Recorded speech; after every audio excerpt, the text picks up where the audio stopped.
What's going on, everyone? Christy with Clutter Reduction Junk Removal. We were at the first job of the day, which is a recliner chair. Told her on the phone to be a minimum pickup, which is a little bit over $100. She said she found me through Google. And then afterwards, we're going to be going to a repeat client to pick up some more household clutter because they're doing a spring cleaning on their house. We were there the other day for a full load. He said it's not as much stuff, but it should still be a decent amount, so come with an empty trailer.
All right, that job is complete. Took me about 15-ish minutes with the walk. I basically just cleared everything out of the apartment and then took payment with them, so at least it's out of their way. They don't have to wait for me to walk down the elevator all the way over the truck, because I was parked pretty on the other side of the parking lot.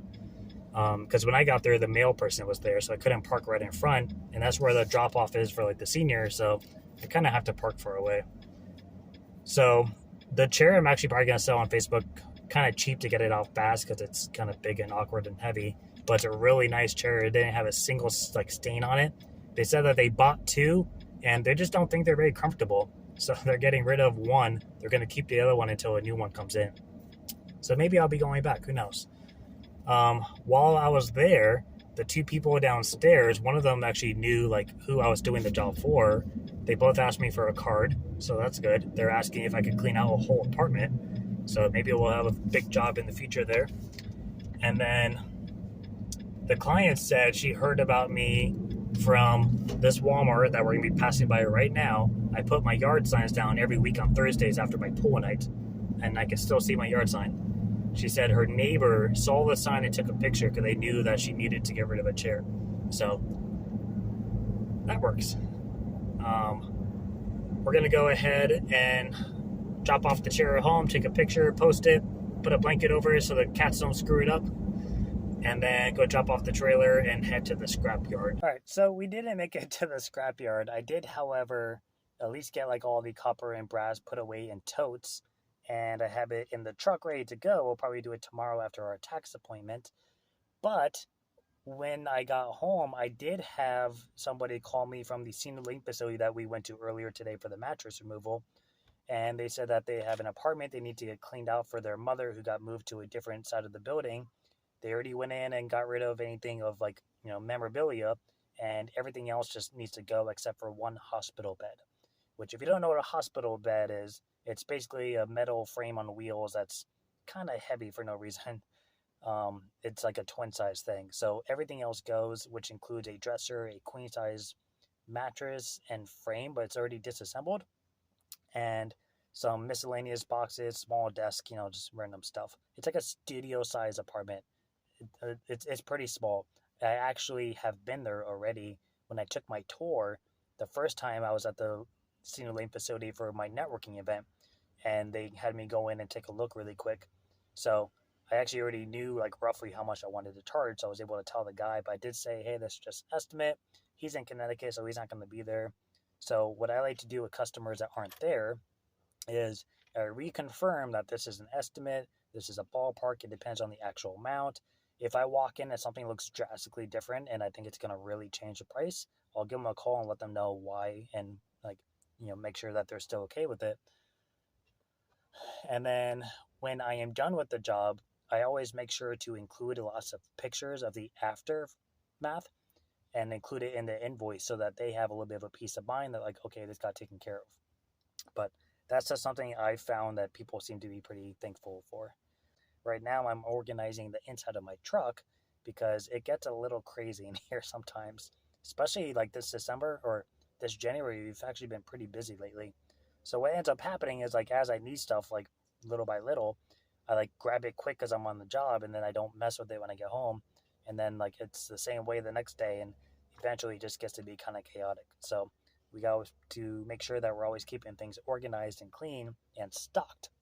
So I made it a goal this year that every Sunday I'm going to go through my truck. I'm going to make sure I have pens, make sure I have masks, gloves, wipes, mattress bags in case I have a nasty bed, make sure I have contractor bags, the whole 9 yards. Something we did in ROTC in high school was proper prior planning prevents poor performance. Your 6 Ps. And I always used to do that with work. I don't know why that stuck with me, but I use it for junk removal too. I would rather be prepared and have a plan for when things come up, so that way when it comes down to it, I can perform efficiently versus being stuck and not knowing what to do. So sometimes it's a burden to have a lot in here, but you do what you gotta do to have what you need to get the job done. So that's why we need to stay organized. But that's pretty much it for today. It's about 4 o'clock now. I don't think anything else is going to be coming in. I did want to point out, I just saw that Sonoma Strong had a video that they're trying to make $50,000 this year in selling furniture, which is a lot. My goal was to do $2,000 a month, so about half that, and just selling furniture alone, and not including any side jobs or moves or deliveries that I do. So I'm kind of on track for it for January, because when I was kind of slower last week or 2 weeks ago, I was able to spend a lot of time doing that. But that's something that I'm just trying to maximize my profit a little bit this year. That's my goal, is profit, not so much gross revenue, but profit. I think profit trumps over revenue, and that seems to be the one thing everyone focuses on. So my goal was to either sell more or donate more or scrap more to try to save on the dump fees. My problem personally is when I'm on a time crunch, the dump is the first place I go, because I don't have the time to go to Goodwill for them to say, yeah, we'll take this one item, and then go to another place and say, yeah, we're not taking this right now, I can take this up. And then all of a sudden it's 2 hours go by, and it's I need to get to the dump. I don't have multiple trucks to run all the time, so I need to make sure that I'm always available. So that's one of my downfalls, but it is what it is. That's why I think selling is a little bit easier, because obviously if I think it's even remotely good enough for it to be donated, it could probably be sold pretty cheap. So I just throw it up quick. And I do sell things cheap because I try to make things, cycle through fast, because I'm only working with a 9x9 garage, and then I have my storage unit, but that's a whole different story there. So that's pretty much it. I just want to do that little recap. As far as the different things you saw today, I would highly recommend mattress bars. You saw me use them for that mattress. That mattress wasn't the lightest, and it was also kind of stiff, which isn't the worst. I'd rather have a stiff mattress than a floppy one, but it could still be a little bit of a struggle to move by yourself. So mattress bars can really come in handy. Of course, a four-wheeler dolly is great for pretty much everything and anything. And then I actually only used my hand truck twice today, but a hand truck as well. Those are like the three things I think everybody should have, especially if you run solo. Like those three things alone, you can get pretty much anything done with. After that, it's just like moving techniques and like maybe using a ratchet strap as a, an appliance dolly mimicking, or, use a hump strap or something for a larger item to get you some leverage, trash cans for small miscellaneous stuff. But I really think that those three pieces of equipment alone can get like 95% of your junk jobs done. So look into them. You can Google upright dolly bar or mattress bar. You might have to do some digging to find something similar, but you can buy them on Amazon. They're just a little different. Moving supply websites, if you don't have one near you, and you can just get it shipped. Sometimes they're like $60 for a pair. Sometimes they're like $60 a piece. It comes down to quality and where you get it from. So I hope any of those moving tips helped. That's going to be it for me. I'm going to get back to organizing my truck before the sun goes down and the mosquitoes come out. So I will see you guys next time. Bye.